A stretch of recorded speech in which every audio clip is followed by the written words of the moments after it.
চলমান আন্দোলনকে কেন্দ্র করে দেশে সৃষ্ট সহিংসতায় রাজধানীসহ দেশ জুড়ে চলছে বিক্ষোভ। আন্দোলনে শিক্ষার্থীদের সঙ্গে যোগ দিতে রাস্তায় নেমেছেন বহু তারকা, শিল্পী, ইনফ্লুয়েন্সার, ইউটিউবার সহ প্রায় সব শ্রেণী পেশার মানুষ। কর্মসূচির অংশ হিসেবে কেন্দ্রীয় শহীদ মিনার এলাকায় শনিবারে জড়ো হন শিক্ষার্থীসহ হাজার হাজার মানুষ। এ সময় আন্দোলনে যোগ দিতে টিএসসিতে যান বর্তমান সময়ের আলোচিত ইউটিউবার রাফসান দাস ছোট ভাই, কিন্তু তার উপস্থিতি শিক্ষার্থীরা ভালোভাবে নেয়নি। এক পর্যায়ে তোপের মুখে এলাকা ছাড়তে বাধ্য হন তিনি। এ ঘটনায় নিন্দা জানিয়ে ফেসবুকে স্ট্যাটাস দিয়েছেন অভিনেতা ও ইউটিউবার সালমান মুক্তাদির। পাশাপাশি নায়ক ফেরদৌস, রিয়াজ ও ক্রিকেটার সাকিবকে নিয়েও কথা বলেছেন তিনি। কি বললেন সালমান মুক্তাদির, জানাচ্ছেন এসআই রাজ।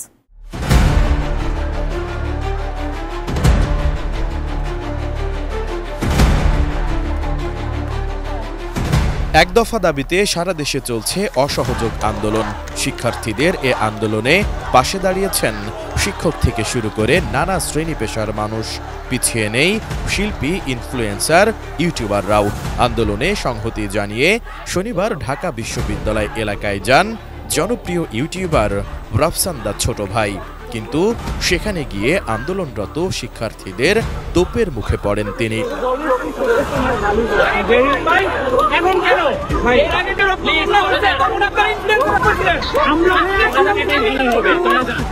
রাফসান তার নিজ গাড়িতে করে টিএসসি এলে বিক্ষোভকারী ছাত্ররা তাকে ঘিরে ধরে। এরপর তাকে দেখে ভুয়া ভুয়া স্লোগান দিতে থাকেন তারা।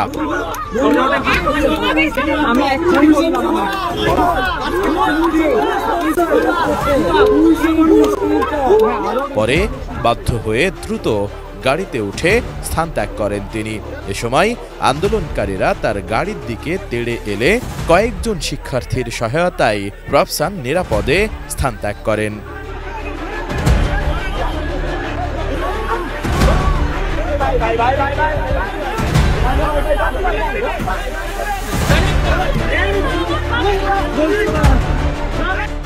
এদিকে রাফসানের সঙ্গে এমন আচরণ উচিত হয়নি বলেছেন অভিনেতা ও ইউটিউবার সালমান মুক্তাদির। বিভক্তির পথে না গিয়ে ভেদাভেদ ভুলে এক থাকার বার্তা দিয়েছেন তিনি। ডিজাইন, এলিগেন্স, বিউটি, সেরা পণ্য সবার জন্য জেভিকো। রোববার ফেসবুকে এক স্ট্যাটাসে সালমান বলেন, একটা যুদ্ধ জেতার আগেই যদি সবার প্রাইড, ইগো আর অ্যারোগেন্স দিয়ে নিজেরাই নিজেদের বিরুদ্ধে দাঁড়িয়ে যায়, তাহলে জেতার পর তো নিজের ভাইয়ের মাংসও খেয়ে ফেলবো আমরা।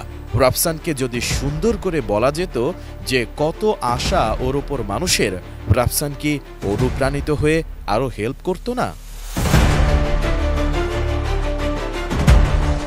অন্যদিকে চলমান পরিস্থিতিতে শিল্পীদের একটা অংশ যখন শিক্ষার্থীদের পক্ষে সংহতি জানাচ্ছেন, তখন আরেকটি অংশ বিটিভি পরিদর্শনে গিয়ে সরকারের পক্ষে আওয়াজ তুলেছেন।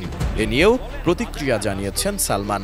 এ সময় অভিনেতা ফেরদৌস, রিয়াজের সমালোচনা করে সালমান লেখেন, দেশকে পুরো বেচে দিয়ে নায়ক ফেরদৌস ও রিয়াজের মতো টোকাইগুলো ক্যামেরার সামনে দাঁড়িয়ে সবার সামনে ভাষণ দিচ্ছে, কেউ কিছু করতে পারল না।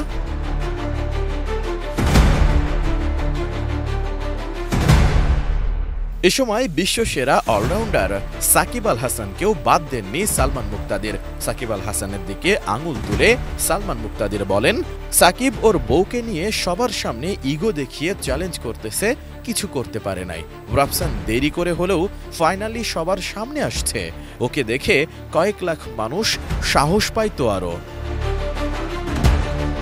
সালমান আরও বলেন, এরকম করেই যদি আমরা আমাদের একতা প্রকাশ করি, তাহলে এক হওয়ার আহ্বান কাকে জানাচ্ছি, কাকে জড়ো হইতে বলতেছি, কাকে আওয়াজ তুলতে বলতেছি। এর আগে শনিবার সালমান মুক্তাদির শহীদ মিনারে সংহতি জানাতে গেলে আন্দোলনরত এক শিক্ষার্থী তাকে বলেন, সে এতদিন পরে অ্যাটেনশন নিতে এসেছে, আমরা তার কাছে কৈফিয়ত চেয়েছি, এতদিন পর কি করতে এসেছেন। পরে রোববার গভীর রাতে এক পোস্টে দেরিতে শিক্ষার্থীদের পাশে দাঁড়ানোর জন্য ক্ষমা চেয়েছেন ইফতেখার রফসান। স্ট্যাটাসে রফসান লেখেন, আপনারা কেউ কেউ আমাকে গ্রহণ করেননি এবং আমি আপনাদের হতাশা বুঝতে পেরেছি। আমি যদি আপনাদের জায়গায় থাকতাম আমিও সম্ভবত একই কাজ করতাম।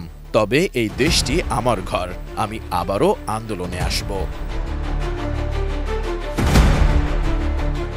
S I Raj, ATN news.